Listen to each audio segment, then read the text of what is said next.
Hello champions, how are you all? Welcome to day 7 of 99% in 99 days in grade 10 CBSE maths. Okay, so I hope all of you are doing good. Yes, okay, so we have completed real numbers, right?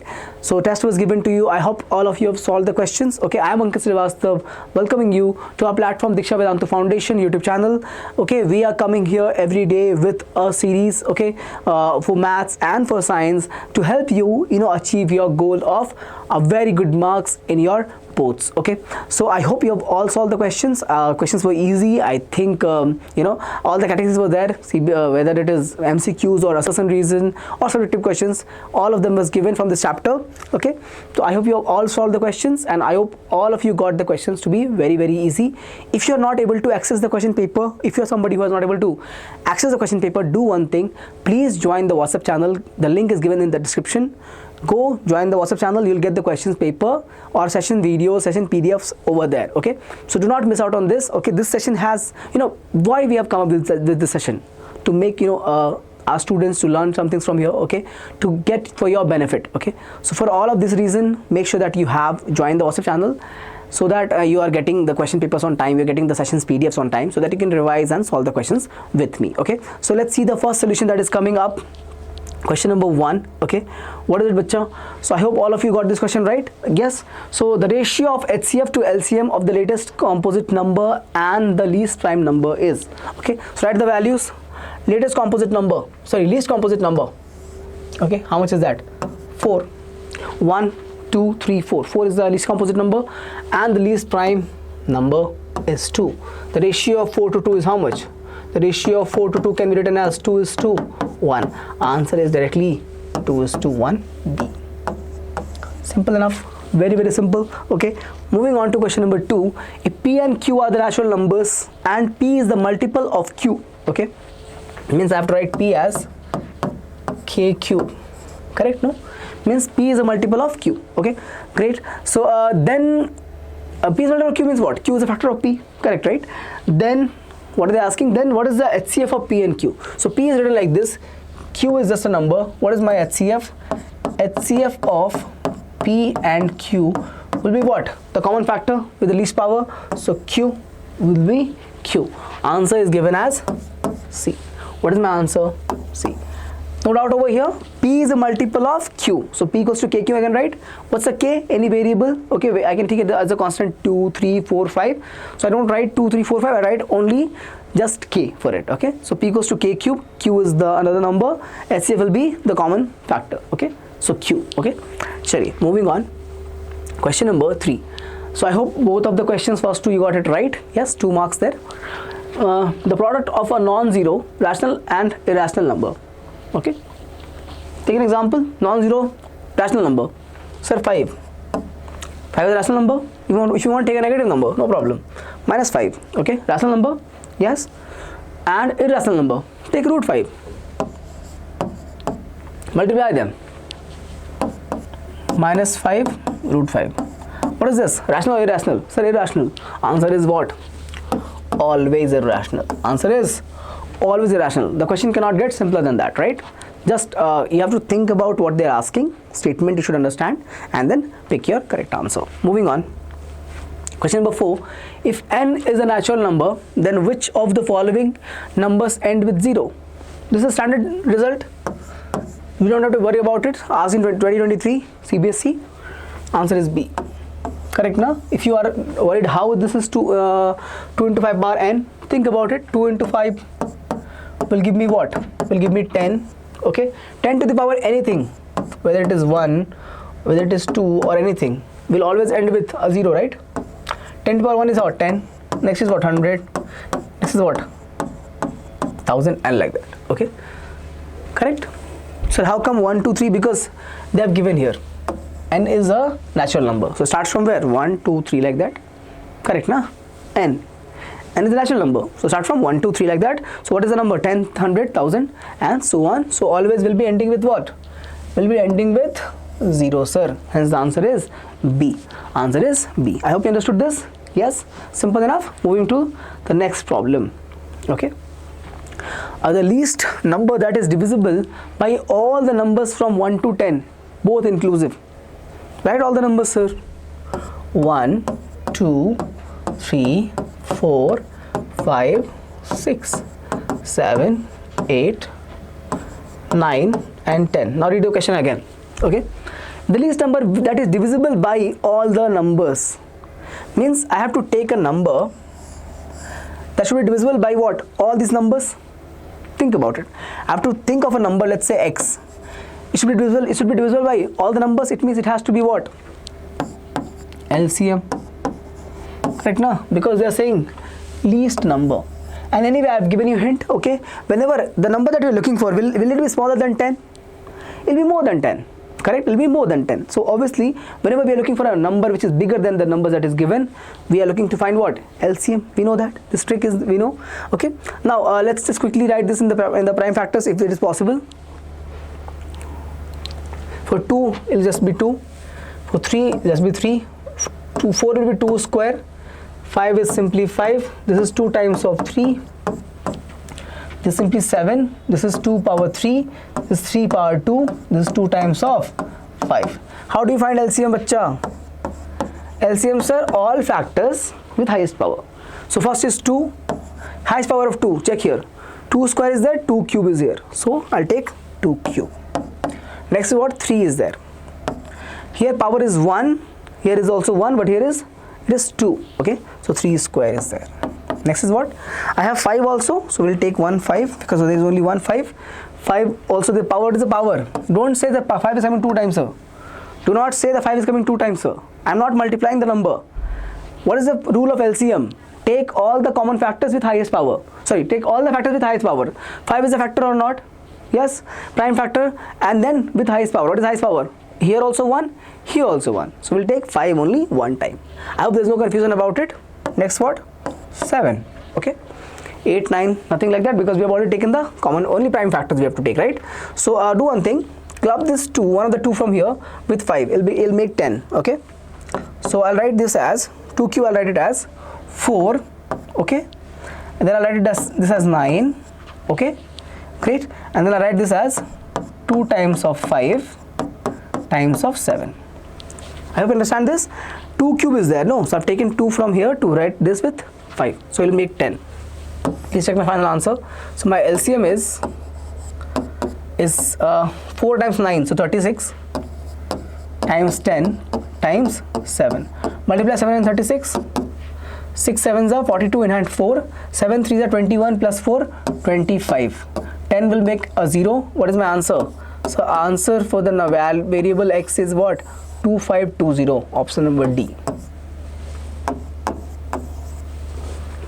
Yes, I hope this is visible. Please have a look from the beginning. No? What did we do? What did we do actually? So for all the numbers that was given, we wrote in the prime factors. Okay. The green numbers are what? Prime factors only. What is this? These are all prime factors. Please have a look. So in terms of prime factors we got, then for LCM, we had to find LCM, we got to know how. To find LCM, what we have to do? All the factors with highest power. Okay. Been taken like this. Multiplication is 2520. Visible. Moving on to, okay. Acha, one more thing. Dear students, since you're watching this video, okay, I would like to tell you about an exciting event that is happening as we do every year. We are organizing as we do every year.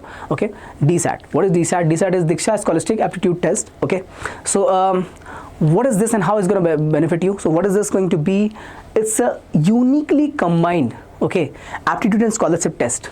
Okay, which will help you to understand what you should do next after 10th. That's the question of all the students. So what should come after 10th grade? Okay, so I'm not very sure about it. Most of the students don't even think about after 10th because they are worried about their boards right now. But you have to plan your career, right, bacha? So this answers your question. Okay, what to do after 10th? How can it do that? So I said it's aptitude and scholarship test. So again, if you do good in this test, you'll get a scholarship if you join us for your 11th and 12th. Okay, preparations. Great. So how can it benefit us, sir? Next question. What to do? Okay, fine. How can it benefit, sir? So how can it benefit is, bacha, what you have to do, take this test. This will help you analyze which stream you should choose. Should you go for commerce, should you go for science, in science should you go for maths or your biology. Okay, so this will help you understand which stream you should choose. Okay, now again it can also help you understand your competency level, whether you should go for JEE, okay, whether you should go for KSET or whether you should go for NEET. Okay, so this one program can help you understand all your questions, answer all the questions, and help you, very important, make the right career choice. Okay, so please do not lose this, the benefit that you are having. Make sure that you get get enrolled. How can you do that? Link for this DSAT program, this webpage is given in the description. Go visit the link, get enrolled and get in contact with our team. This is being conducted every Sunday for your convenience. It's going to be a 3-hour session. Every Sunday you have to go visit our campuses, okay, Diksha campuses, and there you can write the DSAT, okay, there itself, and you have, based upon the result, you'll have your all the answers answered there. We'll talk about more of the structure of DSAT at the end of the session. Right now, let's continue and get back to the questions that we had to solve. Okay, so we'll talk about the structures. No worries. How it's going to be? What are the parts in this? We'll talk about all of that by the end. Okay, chali. So now next section was what? Assertion and reason. I hope all of you got this answer. I think I've done this in my session also.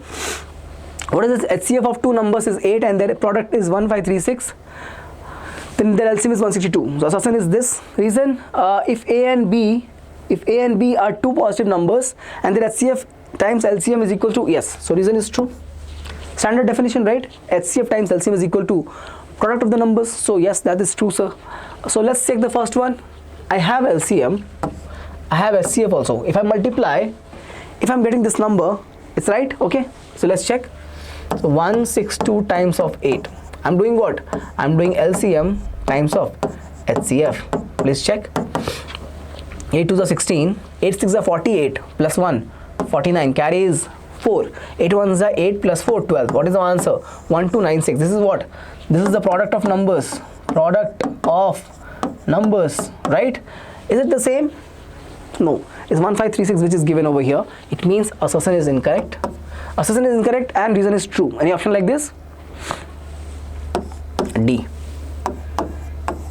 Option D is correct. I hope you got this. I know you got this. Okay, all of you who have attempted this test must have got this right. Okay, so if you have missed this test, if you're watching this video, make sure that you are subscribe to the channel Diksha Vedanta Foundation, and you are watching all the videos that I'm coming here with the concept videos and the revision video. So we're gonna do the concept part of the chapter, then we'll do a short revision, practice some questions on it, and then we'll again over the weekend on the Sunday you'll be given a test. Okay, how can you access the test? So test will be given, the question paper will be shared in our WhatsApp channel. You have to join that. Okay, you get the question paper, solve it in the morning, and then come back in the evening to do what? To get the solution and cross check your answer with me. Okay, so that's what I'm saying. It's a very rigorous program. You're gonna work a lot, okay, you and me, okay, and we will get a very good result. Okay, chali. Question number 7. Assertion 4 power n. So if you're not enrolled in the program, if you've not join the WhatsApp channel, make sure that you join it and make sure that you are subscribe to this WhatsApp YouTube channel and get all the videos delivered to you. Okay, chaliye. So question number 7. Assertion 4 power n ends with digit 0 where n is a natural number. Okay, that's incorrect. We know that, right? For it to be end with the 0, it has to be 2 times of 5 power n. There's a question like this, right? It cannot have just 2, it has to have 5. In this case, it has just 2. 2 power 2 is there, but there's no 5. Okay, so assertion is incorrect. Reason: a prime number p divides a square, then p divides a also. Correct, na? Think about it. I take 81. So I know that 3 will divide 81, right? I've taken this example again. So in the session also, 3 divides 81 means what? I can write this as 3 times of 27. This is nothing but 9 square. So 3 divides what? 3 divides 9 square. Correct, right? 3 times 27 is what? 81. It means 81 is what? 9 square. So 3 divides 9 square. What is the root of this? Simply 9. 3 divides 9 also, right? 3 divides 9 as well. So if a prime number is there like that, okay, p, if it divides a square, it will also divide what? Okay, p. It's prime number. Don't worry, this is a prime number. If a prime number divides a whole square, it will also divide the number of the square also. Okay, chaliye. So reason is true. Option number D again. Option number t again. Shall we move on? I hope this was simple. I hope you got it right. Okay, good question. This concept we use in the proof of the root 5, root 7, root 2 as irrational, right? Shall we write two irrational numbers between 2 and 3? Simple problem, 2 marker. I gave this problem to you. I can write 2 as what, bacha? 2 as root 4. Correct? 2 is root 4. What about 3? Sir, 3 is root 9. Numbers between them, please check. Sir, root 5, root 6, root 7. Okay, how many they are asking? Only 2. So take any 2. So root 5 and root 6 is my answer. How come, sir? Because they are irrational, no? Root 5 and root 6, can you find the root values? You cannot. So root of imperfect squares are what? Irrational. So this 5 is not a perfect square, so let's say it's imperfect square. So as 6 is also a imperfect square. So root of 5 and 6 are irrational numbers. They are irrational numbers. Answer is root 5, root 6. Okay, moving on. Question number 9. Using prime factors. I hope you understood this, right? You got this right, no? Okay. Now using prime factorization, find HCF and LCM of 72, 126 and 168. Can we do it? Of course we can do it, sir. But for that, what we have to do? We have to do the prime factorization as they have asked in the problem. And how do we do it? Sir, for 72 we can write it like this. We can do it like this also. Or since it is a simpler number, I can do directly. If you are not sure, I will do it for one of the number. But I think you can do it right like this. 9 times of 8. So you can simply rewrite this as 3 square and 2 cube, right? 3 square is 9, 2 cube is 8. Okay. What about 126? So not sure, but I can see it's divided by 6, right? 6 2s are 12, 6 1s are 1. So right here 6 times of 21, 6 times of 21. Okay. So I can write this as 2 times of 3 times of 3 times of 7. What I get? 2 times of 3 square times of 7. Yes. Prime factors of 136 is like this. Yes. 6, yeah, correct. So now do for 168. 168 going to be what, bacha? Tell me. It's going to be, I can write this with 8 also. So 8 2 are 16 and 8 1s are 8. So I can write this as simply 2 cube and 3 times of 7. Now since I've written a lot of things, I'll write the final one in a box. One is here, this and this. Now what are we looking for? We're looking for HCF and LCM. We know the rules for HCF and LCM. Let's quickly find it out. So HCF. What's HCF, bacha? What is HCF? Common factors only with the least power. So common factors is what? Please check. 2 3 is here, 2 3 is here, 2 3 is here. 7 is not in all the 3. So I cannot take 7. So 2 and 3 we will take with the least power. So least power of 2 is anything. Here 3 is there, here 3 is there, here 1 is there. Please check. The power is 1 over here, right? So I can take it simply 1. What about 3? Square, square, again power 1 is there. So I'll take again 1. Least power you have to take, no? So 6 is my HCF. What about LCM, sir? We'll take what? We'll take a number such that we have to consider all the prime factors with highest power. So we have 2, 3 and 7. So let's take this 2, 3 and 7. 2 maximum power, 3 is there, so 2 cube. Okay, 3 maximum power, 2 is there, so square. Okay, 7 only 1 is there. So check it out. 8, 9 and 7. 9 8s are 7. Multiply 7 to the 14. Okay, 7 7s are 49 plus 1. 7 to the 14 carries 1, right? So 50. Answer is what? 504. Correct. So this is the LCM. Here is your HCF. The two answers. Okay, simple enough. I hope you got it. Yes. Okay, so moving on to problem number 10. If least prime factor of P is 3 and least prime factor of Q is 5. Okay, asked in CBSE September 2014. Some exam they have taken for supplementary or maybe like that. They have asked 2014. This is a good question. Okay, this is a very conceptual question. Prime factor, least prime factor. I've taught about this in my session. Okay, least prime factor of P is 3. What's the meaning of this? Least prime factor means what? So it means that, think about it. I'll take a number 204. What's the least prime factor? Is it divisible by 2? It's an even number. 4 is even, right? So even number divisible by 2. Is 2 the least prime factor? Yes, it's the least prime number. So I can say 2 is the least prime factor. Okay. Same way I can write any even number. Okay. What's the least prime factor for that particular number? Let's say x I take. For least prime factor of x. What's this? Please check. It's 2. Because it is an even number. That will be divided by 2, and 2 is the least prime factor. So for any even number, the least prime factor is 2. I hope this is clear. For any, so that's why if it's written as 3, if it is given as least prime factor of p is 3, it means what? P is what? Odd number. Can you conclude it from here? The least prime factor for p is 3. It means p is an odd number, because if it was even, then it would have been 2. Okay. Same way, least prime factor of q is 5. It means what?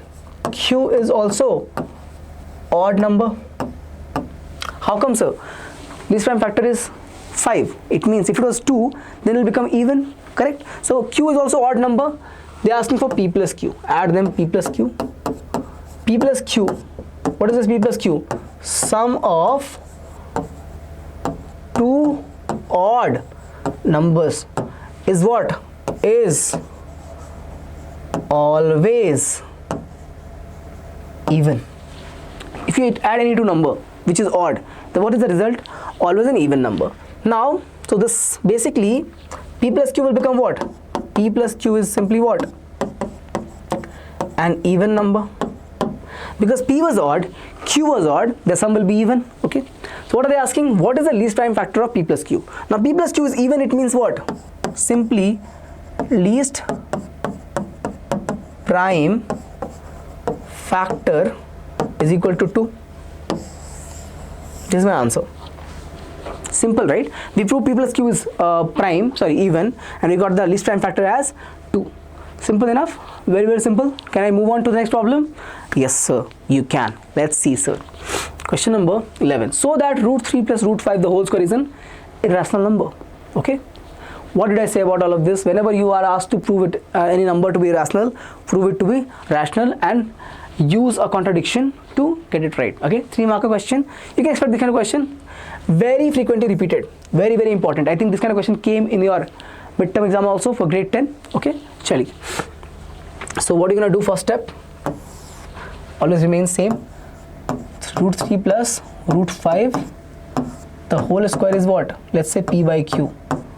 What is it? A rational number. What is it? A rational number, sir. It's a rational number. Okay. I'm taking it to be, this is my assumption. Okay. This is my assumption.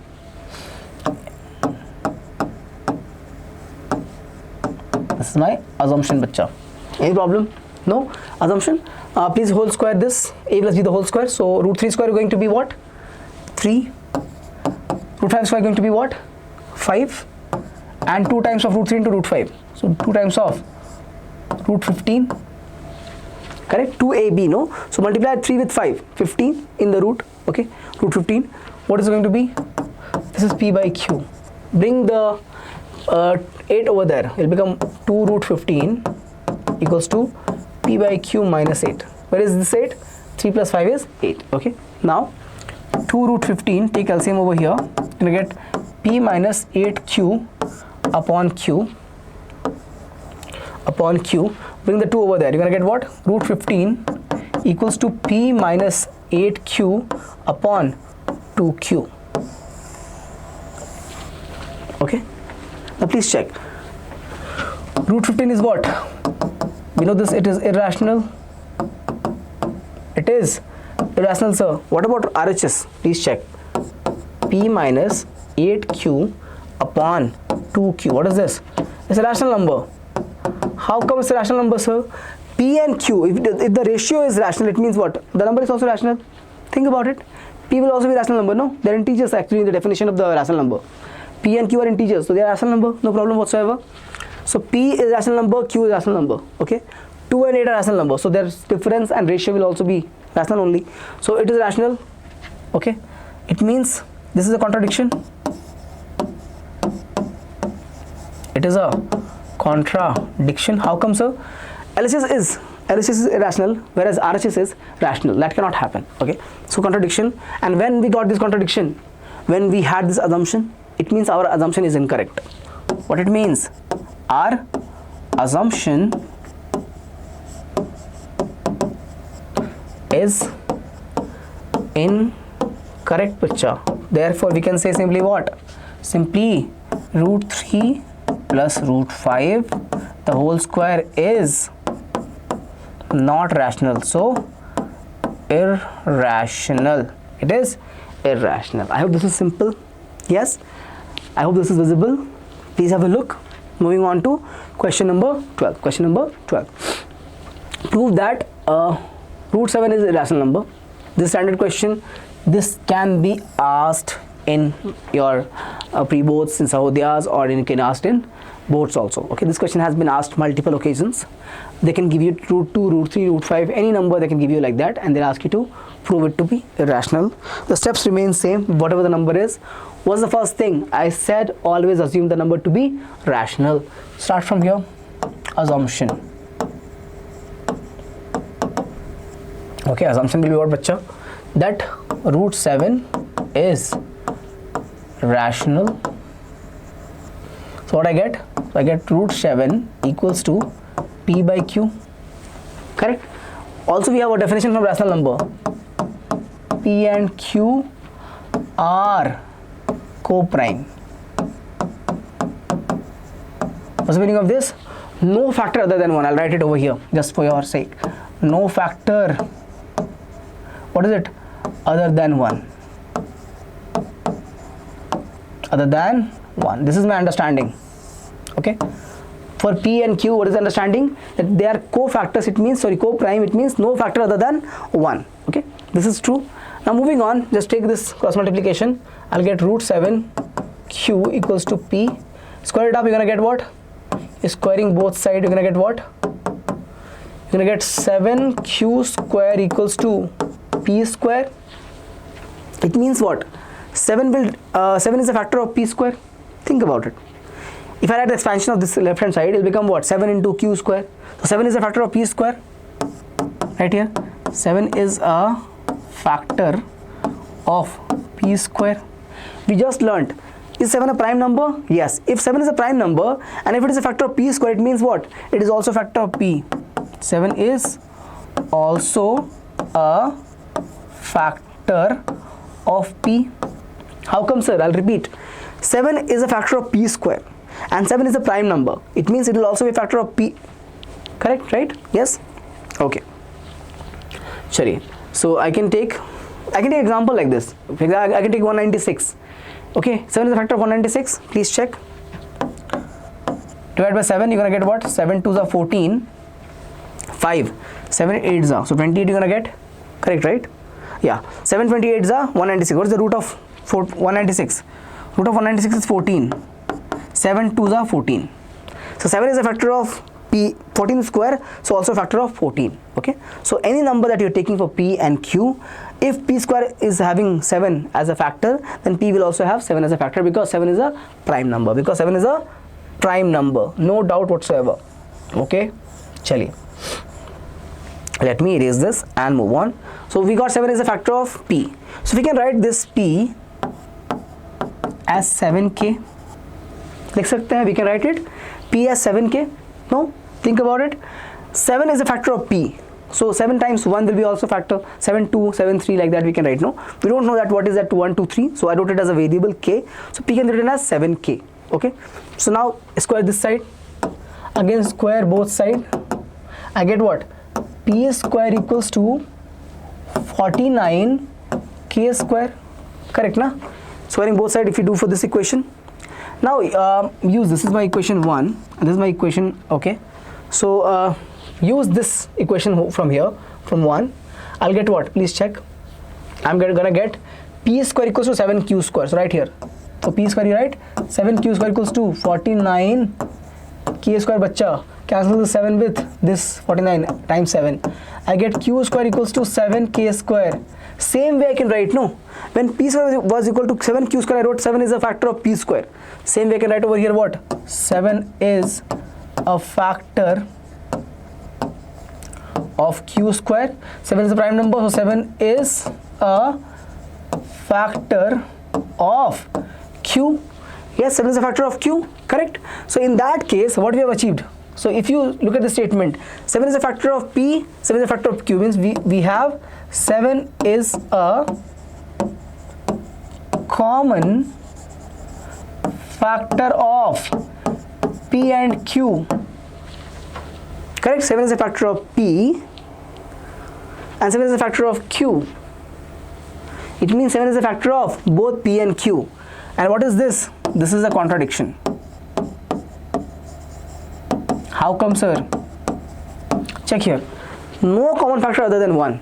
That's the definition of the real rational number, right? If p and q are rational, it means what? P and q cannot have any other factor common. But they are saying that what we have achieved, what?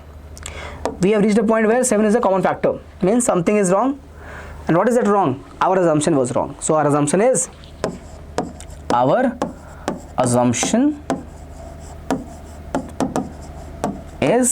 incorrect.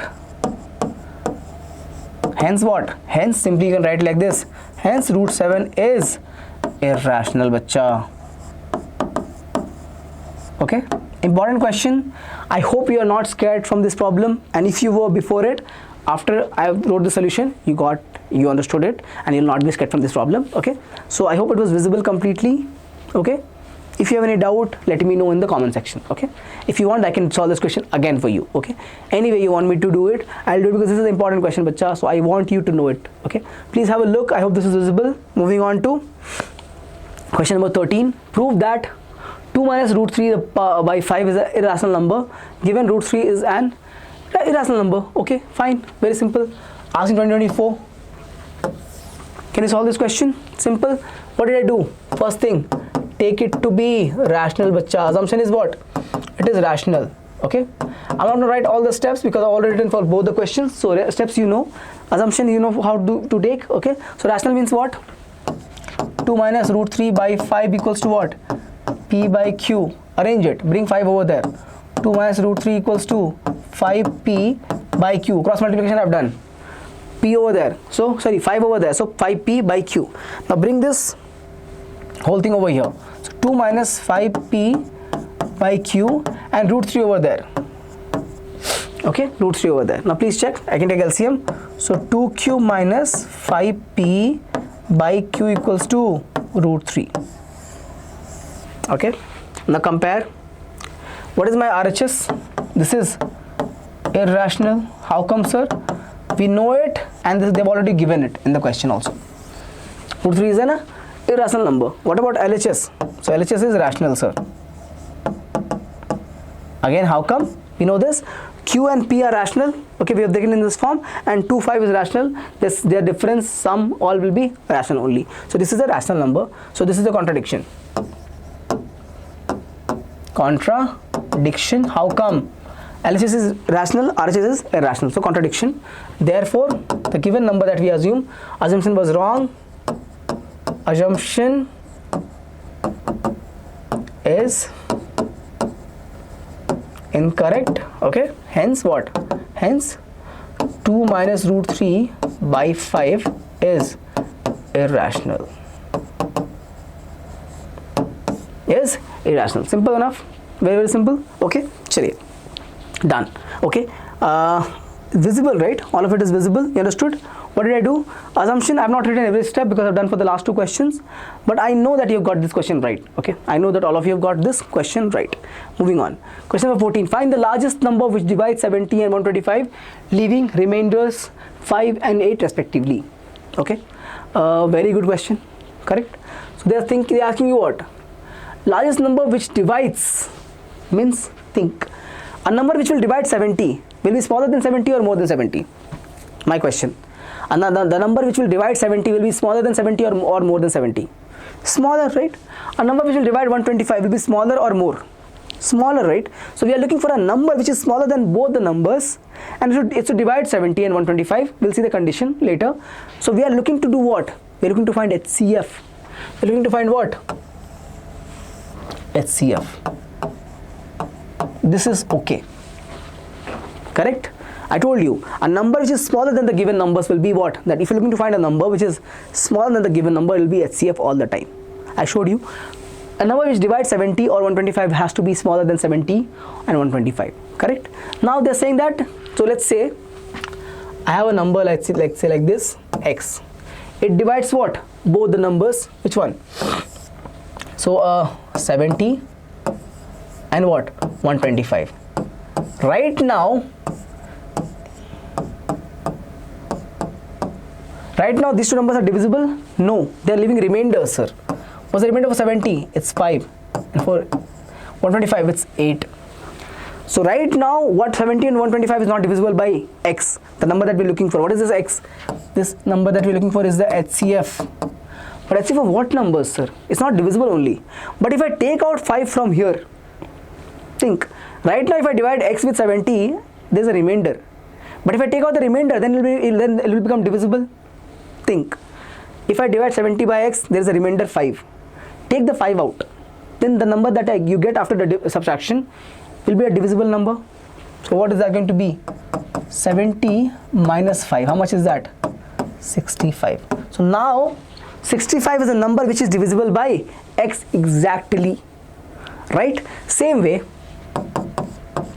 125 minus 8 is how much? 117. So 117 is that number which is divisible by x again.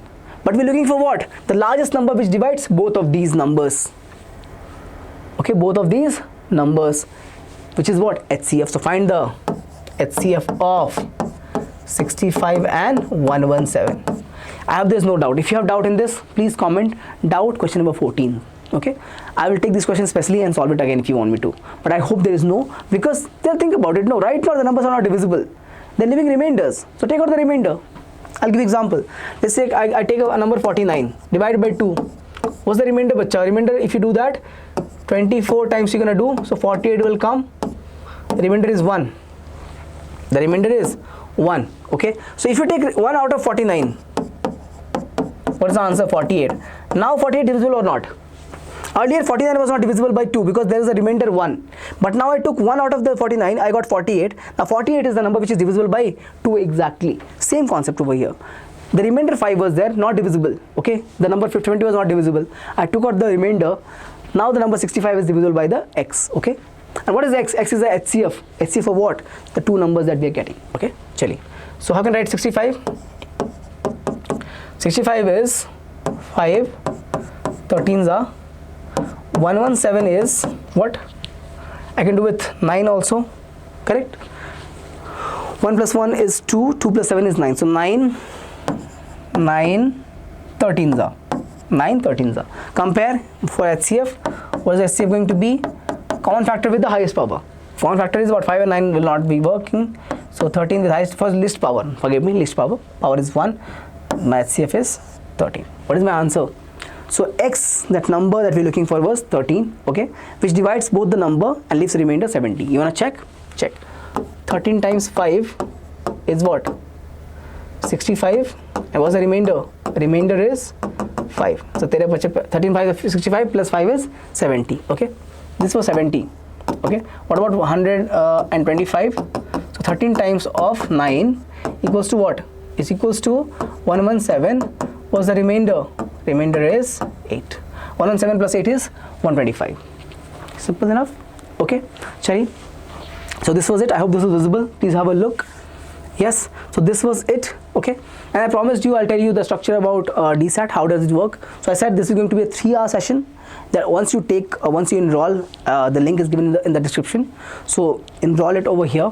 Have the benefit. Okay, this will help you make the correct career choice. Okay, it will be a 3-hour session at our Diksha campuses. Visit the nearest campuses. Get in touch with the team. They'll help you out with everything. Okay. So what are you gonna do? How can you structure this out? How can this benefit you? So this will be a 3-hour session. It'll have 60 minutes of lecture.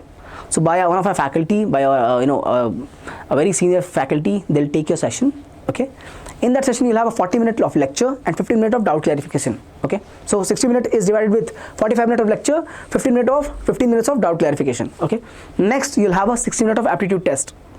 Then you'll have a result evaluation and discussion with your parents. Okay, with you and your parents, you can go and discuss with the team there. They'll help you analyze your score, and if you can get a very good marks, you can get scholarship also. So 3 hour, 60 plus 60, then evaluation and counseling. Okay, 60 for lecture, 60 for the test and the counseling part. Okay, please take out these 3 hours of your time on the Sunday. If you go for only one time, but this will help you make a very good career choice, bacha.